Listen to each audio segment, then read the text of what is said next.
और इंशाअल्लाह ताला मैं बड़े यकीन के साथ में इस चीज को बोल रहा हूं कि इससे बेहतर नुस्खा आप मुझे दिखा नहीं सकते। इससे बेहतर नुस्खा इंशाअल्लाह आप मुझे नहीं दिखा सकते। दोस्तों, अगर आप तलाश कर रहे हैं कि फैटी लीवर हकीकत में है क्या फैटी लीवर कोई खतरनाक बीमारी है या फैटी लीवर आगे चल के कोई बड़ी प्रॉब्लम क्रिएट करता है, और अगर ये सब नहीं सर्च कर रहे तो आप ये सर्च कर रहे होंगे कि फैटी लीवर का इलाज क्या है। देखिए, बहुत ही कम लोगों को ये मालूम होता है कि फैटी लीवर दरअसल है क्या। फैट से ही लोग ये ले लेते हैं कि फैटी लीवर, थोड़ा सा चिकनाई लीवर पे आ गई होगी, कोई मामूली सी बात है, कोई दिक्कत की बात नहीं है। लेकिन हकीकत जानिए, फैटी लीवर अपने आप में एक बहुत बड़ी बीमारी है। फैटी लीवर को नजरअंदाज करना आपके लीवर को डैमेज करना है, ये बात अच्छी तरह से ज़हन नशीन कर लीजिए, क्योंकि सबसे पहले फैटी लीवर ही होता है जिसको नजरअंदाज कर दिया जाता है। आपको अपच होने लगता है, आपको महसूस होता है कि गैस ज्यादा बनती है, पाचन खराब हो गया है, भूख की कमी हो गई है, इस तरह की दिक्कतें आपको रहने लगती है, जिस्म गिरा गिरा सा रहने लगता है और काम करने में मन नहीं लगता, या अलग अलग सिम्टम्स अलग अलग पेशेंट्स के आते हैं। और कभी कभी ऐसा भी होता है कि किसी और चीज के लिए हमने अल्ट्रासाउंड कराया तो उसमें पता ये चला कि फैटी लीवर भी है। अब बाकी चीजें तो आप पढ़ लेते हैं, ये है, लेकिन फैटी लीवर को यूं नजरअंदाज करके निकल जाते हैं, कोई बात नहीं, फैटी लीवर है, कोई दिक्कत नहीं है, ग्रेड 1 फैटी लीवर। लेकिन दोस्तों, हकीकत जानिए आप, आज मैं आपको बता देता हूं कि फैटी लीवर क्या है और इसका बिल्कुल सही सटीक इलाज क्या है। वैसे मैं आपको आज एक ऐसा नुस्खा देने वाला हूं इंशाल्लाह कि जिसके इस्तेमाल से आप जिगर की सारी बीमारियां इंशाल्लाह ताला दूर हो जाए। सारी जिगर की कोई भी बीमारी हो, चाहे वो हेपेटाइटिस हो, हेपेटाइटिस ए बी सी में से कोई सा हो, या फिर फैटी लीवर हो, ग्रेड 1 हो, ग्रेड 2 हो, ग्रेड 3 हो, या फिर सिरोसिस की तरफ चल रहे हो, आपका लीवर जो है डैमेज होने की तरफ चल रहा हो, एसजीपीटी एसजीओटी का लेवल बहुत हाई आ रहा हो, सीरम बिलिरुबिन बढ़ा हुआ हो यानी पीलिया हो गया हो, और बहुत सारी चीजें जो आपके लीवर को खराब करने के लिए दर्शाई जाती हैं कि भाई ये हो गया है तो लीवर आपका खराब हो रहा है, वो तमाम ही दिक्कतें इंशाल्लाह ताला इस नुस्खे से ठीक हो जाएंगी। पहले मैं फैटी लीवर का जिक्र कर दूं होता क्या है। देखिए, आपने अपना लीवर देखा है, पिक्चर्स में जरूर देखा होगा, अपना तो नहीं देखा होगा आपने। तो देखिए, आपको मैं एक पिक्चर दिखा देता हूं। यह है आपका लीवर, जिसको जिगर कहते हैं। ये आपका स्वस्थ जिगर है, ये बिल्कुल प्लेन होता है, इसका रंग डार्क ब्राउन होता है और ये बिल्कुल चिकना होता है। तब ये समझ लीजिए ये स्वस्थ है। आपके टॉक्सिन को निकालने के लिए, आपके ब्लड को बनाने के लिए, आपके पूरे ही जिस्म को पूरी तरह से कंट्रोल करने के लिए ये आपका लीवर बिल्कुल ठीक है। अब आते हैं हम ग्रेड 1 फैटी लीवर पर। फैटी लीवर ग्रेड 1 क्या होता है? तो देखिए, यहां पर जो पिक्चर मैं आपको दिखा रहा हूं, उस पिक्चर को हम जूम करके यहां पर अगर देखते हैं तो हमें नजर आता है कि इसमें छोटे छोटे से पॉइंट्स बन गए हैं, यानी कि गांठें बन गई हैं जो कि फैट की होती हैं, चिकनाई की होती हैं। और ये फैट की गांठें जो है यही फैटी लीवर कहलाती है। ऐसा नहीं है कि कोई परत लीवर के ऊपर आ जाती है फैट की, बल्कि गांठें पैदा हो जाती हैं इसके अंदर, और ये अपनी कार्य क्षमता यानी लीवर की जो काम करने की ताकत है वो कम हो जाती है। फिर इसको आप नजरअंदाज कर देते हैं। जो आप खा रहे हैं, खाते रहते हैं, बदपरहेजी करते रहते हैं, दवा की तरफ आप देखते नहीं, क्योंकि ग्रेड 1 फैटी लीवर है तो ध्यान देते नहीं है। उसके बाद क्या होता है? उसके बाद में ये गांठें और ज्यादा बढ़ जाती हैं। ये आपको भी पिक्चर दिखा रहा हूं ग्रेड 2 फैटी लीवर की। यानी इससे अगली जो स्टेज आती है वो ये स्टेज आती है जब ये गांठें चर्बी की बहुत ज्यादा बढ़ जाती हैं। इसके बाद में जो स्टेज आती है वो आती है ग्रेड 3 की स्टेज। ये ग्रेड 3 का देखिए पिक्चर आपके सामने है।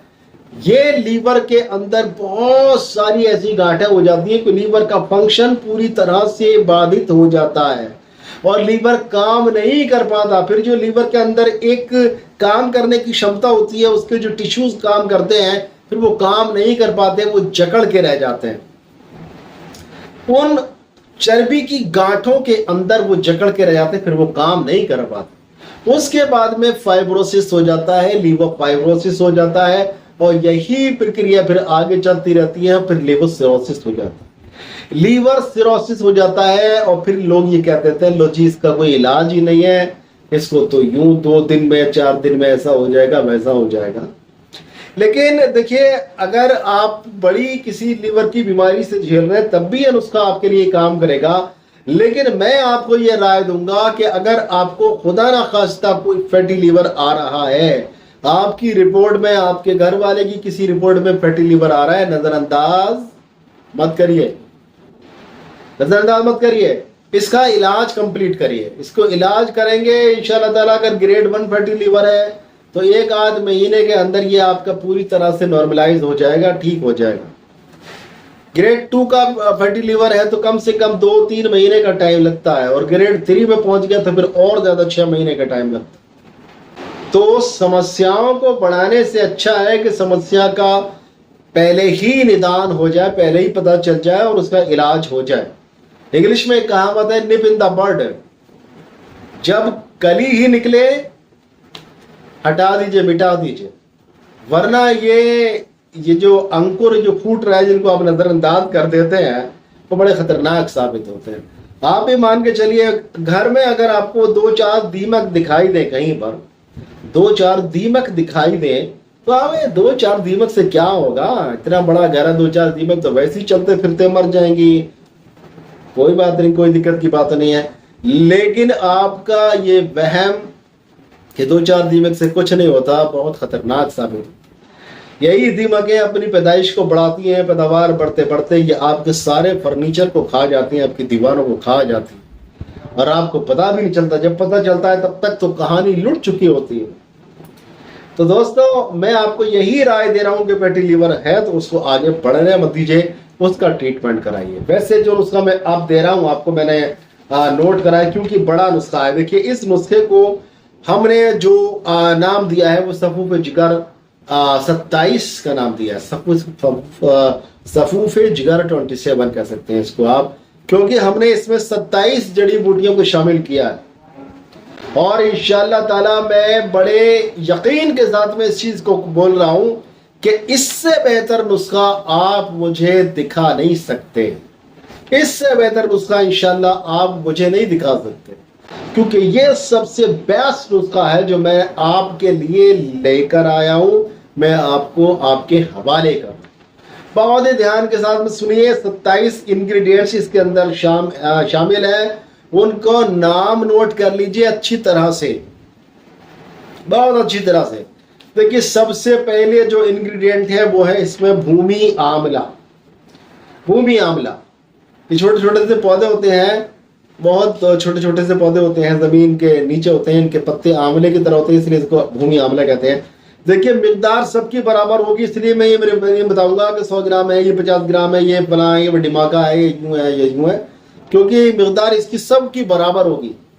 तो भूमि आंवला नंबर 1 पर भूमि आंवला, नंबर 2 पुनर्नवा की जड़, नंबर 3 पर मकोह का पंचांग, पूरा पंचांग लेना है, जड़, तनी, तना, फूल, पत्ती, फल, ठीक है, मकोह का पंचांग। उसके बाद लेना है आपको तुख्म कासनी, कासनी के बीज। इसके बाद लेना है आपको भृंगराज।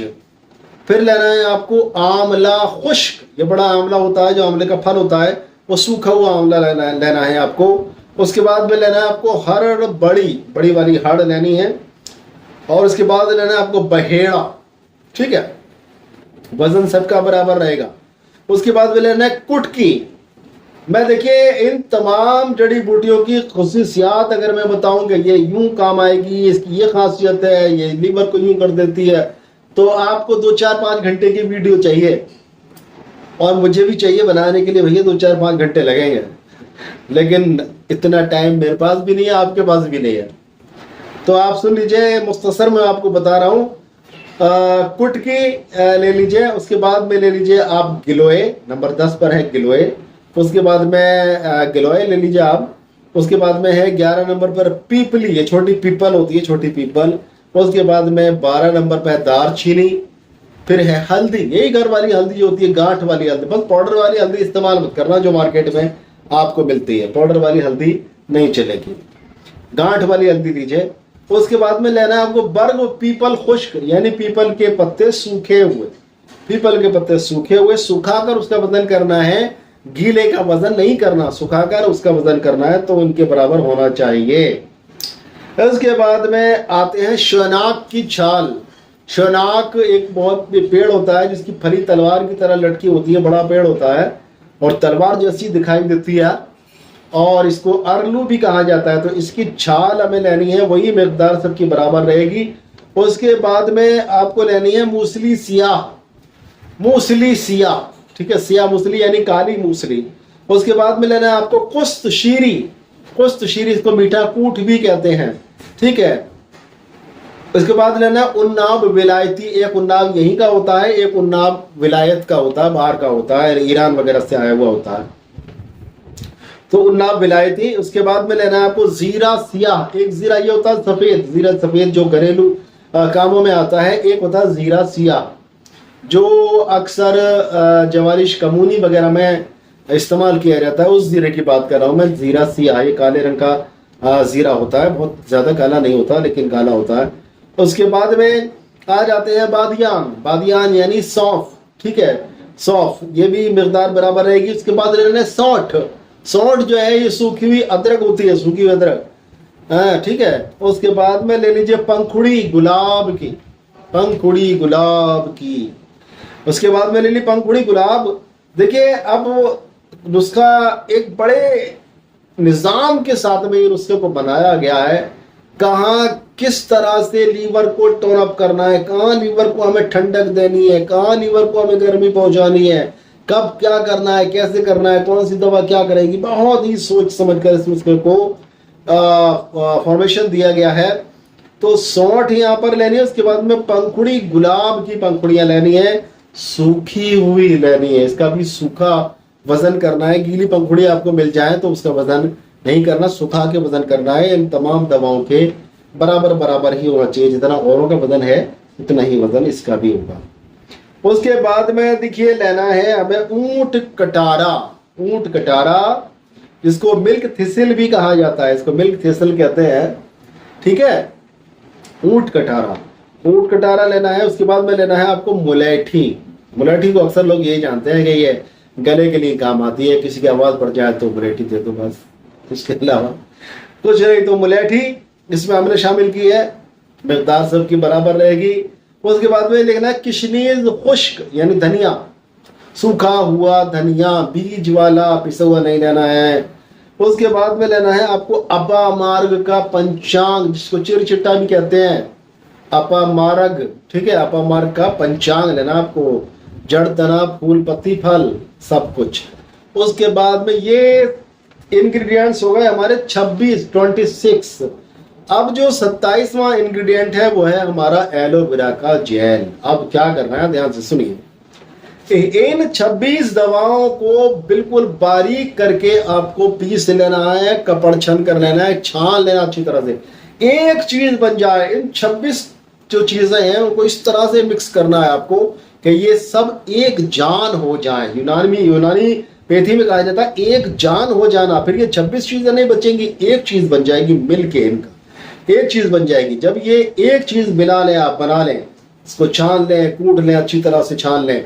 उसके बाद में एलोवेरा जेल डालना है आपको इसके अंदर, और हाथों से खूब रगड़ के, खूब रगड़ना, हाथों से खूब रगड़ना है इसको अच्छी तरह से, खूब रगड़ना, और इतना रगड़ना है उसको एलोवेरा जेल के साथ में कि ये जो पूरा सफूफ है ये जो पूरा आपका चूर्ण है, आपका चूर्ण है, पाउडर है, जो भी कुछ कह लीजिए, ये बिल्कुल गीला हो जाए, इतना उसमें आपको तर करना है। उस जब ये गीला हो जाए अच्छी तरह से, एकदम लुगदी ना बन जाए, ये आटा सा ना बन जाए, बस ये गीला गीला हो जाए, मतलब तर हो जाए, उसके बाद में इसको साये में फैला दीजिए। साये यानी छाया, छाया में, धूप में नहीं डालना है आपको, छाया में फैला दीजिए। उसके बाद में जब ये सूख जाए, डब्बे में भरकर तैयार हो गया आपका बेहतरीन बेहतरीन और इंशाल्लाह ताला दुनिया का सबसे अच्छा फार्मूला लीवर के लिए। लीवर की कोई भी डिजीज हो, फैटी लीवर ग्रेड 1, 2, 3, फाइब्रोसिस या फिर आपका लीवोसिरोसिस, लीवर की कोई भी परेशानी हो, किसी भी तरह की परेशानी हो, उसकी वजह से आपके गॉल ब्लैडर में भी दिक्कत आती है, देखिए फैटी लीवर है आपका, तो फैटी लीवर फिर आपकी पित्ते के अंदर पथरियां भी देता है, पित्ते के अंदर पथरियां भी देता है अगर फैटी लीवर है तो, क्योंकि उसका फंक्शन बिगड़ता है। जब फंक्शन बिगड़ता है तो फिर वो तो भाई है, जो गॉल ब्लैडर है वो जिगर का भाई है, लगा रहता है, चिपका रहता है आपस में, तो वो तो अपना काम कर देता है, वहां पथरियां पैदा हो जाती हैं, फिर एक और नई समस्या पैदा हो जाती है। तो ध्यान दीजिए, और कहीं भी कोई भी किसी भी तरह का पेशेंट लीवर का हो, उसको ये नुस्खा तैयार करके दीजिए, इंशाल्लाह ताला फिर इसका कमाल देखिए, अल्लाह चाहे तो अल्लाह की कुदरत का कमाल देखेंगे।